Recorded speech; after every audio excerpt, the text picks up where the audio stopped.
This bill automatically registers voters from the DMV and other government databases, such as food stamps. In most cases, it would prevent officials from removing ineligible voters from the rolls and would make it harder to verify the accuracy of voter information.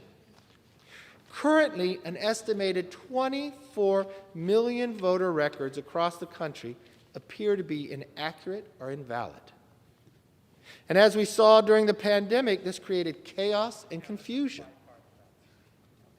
It doesn't matter if you're a Democrat, Republican, or Independent. Everyone has a personal story of your friend, your family, your neighbor receiving a ballot they shouldn't have. Every one of those stories erodes the trust in election integrity. Yet under H.R. 1, future voters could be dead or illegal immigrants, or maybe even registered 2 or 3 times. I guess Democrats just don't care as long as they get reelected. Third, H.R. 1 rewrites election law and imposes a one-size-fits-all partisan rules from Washington. Under the Constitution, we generally defer to states and counties to run elections. Democrats want to change that. First, they outlawed Dr. Seuss, and now they want to tell us what to say. They want to remove reasonable debates about early voting, registration, and no-excuse mail-in balloting from the states and counties and resolve them with a single federal solution decided by the whims of Washington. Now, it's not unusual because I know the committee is also looking at, even though someone didn't win an election, they want to appoint somebody different in Congress. They want to stop states from listening to their residents on the very best way to protect ballot integrity, whether it's passing voter ID laws or using basic safeguards like checking their voter rolls against the post office change of address system. And they want to mandate a no-excuse mail-in balloting and 15 days of early voting as the post-pandemic norm.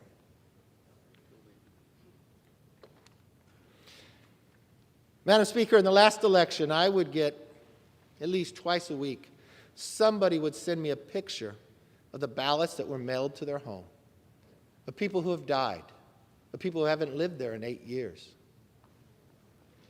This would guarantee that continues. Fourth, H.R. 1 politicizes the Federal Election Commission by turning it from an evenly divided commission into a partisan one. But they're also going to create a speech czar. Can you imagine the Federal Election Commission has an even number of Republicans and an even number of Democrats? You have the smallest majority you've had in more than 100 years. So your number one priority is to make sure you can't keep that bipartisan. Let's put our thumb on the scale and make sure we get one more Democrat than Republican. Then we could create a speech czar and tell people what to say and what they can't say.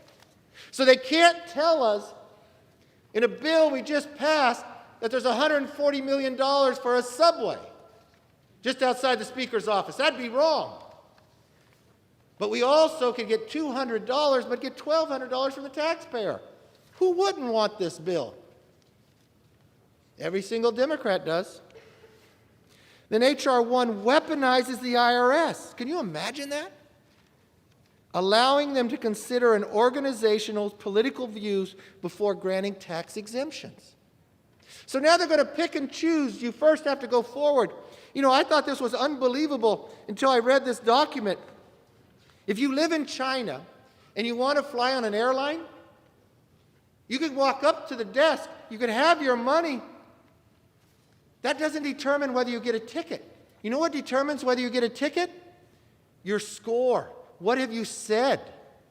And if you said something that government doesn't like, you can't fly on that plane. Unbelievable, right? That could never happen in America. Well, now we have a speech czar. We've made sure the Federal Election Commission's where you are. And now we weaponize the IRS to do exactly that. Remember under President Obama's IRS? This power was abused by Lois Lerner and other bureaucrats to target conservatives, nonprofits during the 2012 election. It was a massive scandal, a clear and intolerable violation of public trust and a crime, which is why singling out groups for political views is banned. 130 nonprofits wrote to Congress to strongly object to H.R. 1. Why would nonprofits object to this? They said America should be able to support causes we believe in without the fear of harassment or intimidation. Well, I guess they're right. Because if this majority makes the #1 issue in the world of a pandemic, unemployment, and kids out of school, the protection of themselves, I would be afraid too. If you're serious about restoring public trust in government, the ban must remain in place. Madam Speaker, Democrats call H.R. 1 For the People Act, but it really should be called For the Politicians Act. It's not designed to protect Americans' vote. It's designed to put a thumb on the scale in every election in America so that Democrats can turn a temporary majority into a permanent control. It is an unparalleled political grab. I urge all my colleagues to oppose it, and I yield back. Gentlelady from California.